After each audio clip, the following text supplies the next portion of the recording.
तो वो weekly schedule मुझे बहुत हेल्प किया, ज़्यादा इंपॉर्टेंट है। मुझे लगता है इस पर हम इतना बात नहीं करते हैं दोस्तों। जो हम 4 महीने तक प्रिपेयर करते हैं ना। Hello everyone, my name is Anuj Pratap Singh. I have secured all India rank 214 in नॉर्सेट 10. So I just want to share my story. This is my third attempt and I'm so happy, so glad that I have cleared this exam. I never thought that I can clear this because as you know that 80-20 reservation policy is there in NORCET exams. But वही है कि मैंने सोचा था कि clear करना है और कंसिस्टेंसी के साथ टाइम टेबल को फॉलो करते हुए, सही गाइडेंस, सही बुक्स को फॉलो करते हुए वो चीज़ आज अचानक से हो गई। मुझे बिलीव नहीं हो रहा था बट कॉन्फिडेंस था। लेकिन ठीक है, वो डर भी जरूरी है, मेरे ख्याल से नेचुरल भी है। तो दोस्तों टाइम वेस्ट नहीं करते हुए बात करते हैं कि मैंने इसको नोट डाउन भी किया है ताकि टाइम वेस्ट ना हो। तो दोस्तों पहले तो मैं अपनी जर्नी की बात करता हूँ। स्टार्टिंग में मैंने प्राइवेट जॉब ज्वाइन करी थी आफ्टर पासिंग माई BSc नर्सिंग। मैंने जॉब ज्वाइन करी, बहुत ही हेक्टिक जॉब थी, मेरे घर से भी काफ़ी दूर थी। मैंने जॉब करी, काफ़ी कुछ सीखने को मिला वहाँ से, लेकिन जो एक मोटिवेशन था वो मुझे वहीं से आया। क्योंकि जब मैंने वहाँ किया ना, मैंने करीब 7 to 8 months काम किया था यहाँ पे परपड़गंज में। एक बहुत ही रेप्यूटेड हॉस्पिटल है, बहुत ही बड़ा हॉस्पिटल है। तो उस प्राइवेट हॉस्पिटल में मैंने काम किया। तो मुझे लगा कि अब यहाँ तो नहीं करना है, क्योंकि जो स्ट्रेस था, जो वर्क एनवायरनमेंट था और जो मतलब बहुत ही कम सैलरी में आपसे वो बहुत ही ज़्यादा काम लेना चाह रहे हैं। आपका जो नर्सिंग का जो काम है वो भी डिफाइंड नहीं है कि कितना काम हमें करना है, क्या काम हमें करना है, हमें सबका काम करना होता था। तो और फिर मेरे घर से वो दूर भी था। तो बाद में जब भी बारिश का टाइम आया तो मेरे से जाना पॉसिबल नहीं हो रहा था, बिकॉज 5-10 मिनट लेट होने पर भी वहाँ पे ऐसे काफ़ी ज़्यादा मतलब अजीब सा माहौल हो जाता था। मैंने सोच लिया था कि नहीं, अब मुझे जॉब नहीं करनी है और अब मैं कुछ बेटर करूँगा। तो मैंने OET के लिए प्रिपरेशन स्टार्ट किया, जॉब छोड़ दी। बट अनफॉर्चुनेटली वहाँ भी मैं सक्सेसफुल नहीं हुआ, बिकॉज सक्सेसफुल होने के लिए मुझे एटलीस्ट वैकेंसीज तो चाहिए ना। वो वैकेंसीज ही खत्म हो गई, बंद हो गई। जो भी लोग मेरे दोस्त प्रिपेयर कर रहे होंगे OET के लिए, उन्हें पता होगा कि OET की वैकेंसीज बंद हो गई। तो फिर मैं बहुत ज़्यादा डिस्ट्रेस में चला गया। बट मेरे घर वाले तो बहुत खुश थे कि हाँ अच्छा हुआ बंद हो गई, हम तो चाहते ही नहीं तू बाहर जाए।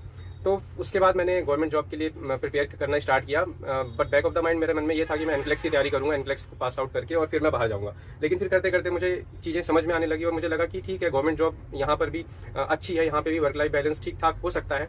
तो फिर मैंने प्रिपरेशन जो है उसको कंटिन्यू करा एंड देन आज का ये दिन है। मैं दूसरी बात मैं करूंगा कि 4 पिलर्स थे जिनके बेस पर मैंने ये एग्जाम क्लियर किया। मैंने जो गलतियां करी, जो मैंने फेलियर्स देखे, वहां से मैंने सीखा। तो सबसे पहली चीज थी दोस्तों राइट रिसोर्स को फॉलो करना। राइट रिसोर्सेज का मतलब है कि मैंने जो बुक्स फॉलो करी, PR यादव, मॉसबी, सौंदर्स एंड फंडा मैंने टारगेट हाई से करी थी। तो ये बुक्स मैंने फॉलो करी। दूसरा, मैंने मॉक टेस्ट दिए। मैंने ऑफलाइन टेस्ट सीरीज ज्वाइन करी हुई थी अपनी कोचिंग में ही, क्योंकि वहाँ पे एक शेड्यूल सा बन जाता था हर वीक का। तो वो वीकली शेड्यूल मुझे बहुत हेल्प किया। प्लस मैंने मल्टीपल रिसोर्सेज यूज करे मॉक टेस्ट के लिए मैंने मतलब मल्टीपल रिसोर्सेज यूज करे थे। जो भी मुझे फ्री टेस्ट मिलता था मैं उसको जरूर दे देता था। दूसरा पिलर है दोस्तों कंसिस्टेंसी एंड टाइम टेबल। तो consistency is very very important. अगर आप कंटिन्यूसली प्रिपेयर करेंगे, तो मैं मॉर्निंग में लाइब्रेरी के लिए निकल जाता था। अप्रॉक्स मेरा 10 o'clock शेड्यूल फिक्स था कि 10 बजे मुझे लाइब्रेरी पहुंचना है और शाम को वही 8 बजे के आसपास मैं वहाँ से लाइब्रेरी से निकल जाता था। तो बीच में हम थोड़ा ऐसे फ्रेंड्स होते थे तो बातचीत भी कर लेते थे, लंच के टाइम पे या उसके बाद भी बाकी का टाइम हम लोग यूटिलाइज करते थे। तो जो लास्ट के 6 मंथ से वो काफ़ी मतलब अच्छे से प्रिपेयर करा था मैंने। जो थर्ड पॉइंट जो बहुत ही ज़्यादा इंपॉर्टेंट है, मुझे लगता है इस पर हम इतना बात नहीं करते हैं दोस्तों। जो हम 4 महीने तक प्रिपेयर करते हैं ना, मेरे को ये बात समझ में आ चुकी थी लास्ट NORCET 9 में। बिकॉज मेरा एक फ्रेंड था, he got all India rank 101। तो मैंने उससे पूछा, क्योंकि प्री में हम दोनों के सेम मार्क्स आए थे। उसका भी 91 परसेंटाइल था, मेरा भी 91 परसेंटाइल था। मैंने उससे पूछा ऐसा क्या हो गया 15 डेज में तूने ऐसा क्या कर दिया कि तू सीधा 101 पे पहुंच गया। और मेरी रैंक थी 6500, तो 6500 मेरी थी और 101 रैंक उसकी आई थी।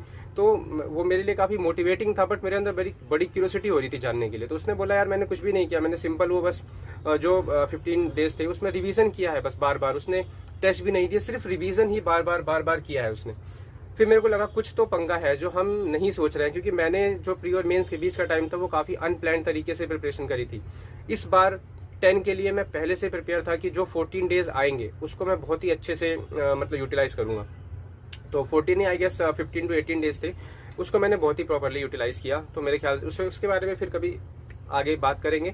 बट वो बहुत ही ज़्यादा इंपॉर्टेंट है कि आप जो 4 महीने प्रिपेयर करते हैं वो उन 18 डेज के लिए, उन 15 डेज के लिए करते हैं। फोर्थ पिलर है दोस्तों एग्जाम डे का प्रेशर। लास्ट टाइम NORCET 9 में मैं बहुत ज़्यादा एंशियस हो गया था। एग्जाम टाइम में मेरी दिल की धड़कन ऐसे, मतलब मैं सच बोलूँ तो मैं ऐसे एंशियस तो नहीं कहूँगा, लेकिन मैं बहुत ज़्यादा खुश हो गया। बिकॉज NORCET 9 का पेपर देखा और मुझे लग रहा था कि क्वेश्चन तो बहुत ही ईजी है।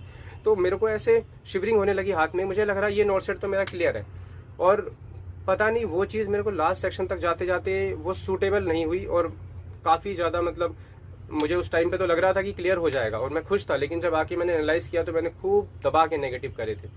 उसके पीछे रीज़न ये भी था, थोड़ा बहुत मुझे लगता है कि मेरा कोर्स कंप्लीट नहीं हुआ था, कोचिंग में भी थोड़ा सा डिले हो गया था कोर्स में, प्लस मैंने भी उन चीज़ों को जो मेरा नहीं हुआ था उसको मैंने घर पे भी नहीं करा, मैं उन्हीं चीज़ों को बार बार करता, प्लस मैंने बहुत ज़्यादा टाइम दिया एमएसएन के ऊपर, जो साइड्स के सब्जेक्ट्स थे उन पर उतना फोकस नहीं किया, जबकि वेटेज उन सब्जेक्ट्स की बहुत ज़्यादा होती है। तो अगर आपका कोई भी क्वेरी हो या फिर कोई भी चीज़ आपको पूछनी हो कि मैंने किस तरह से जो नोट सेट 8 दिया, 9 दिया, देन 10 में मेरे को सक्सेस मिली है, तो मैंने क्या क्या चीज़ें चेंज करी, जो भी आपको पूछना हो कमेंट सेक्शन आपके लिए ओपन है। Thank you so much.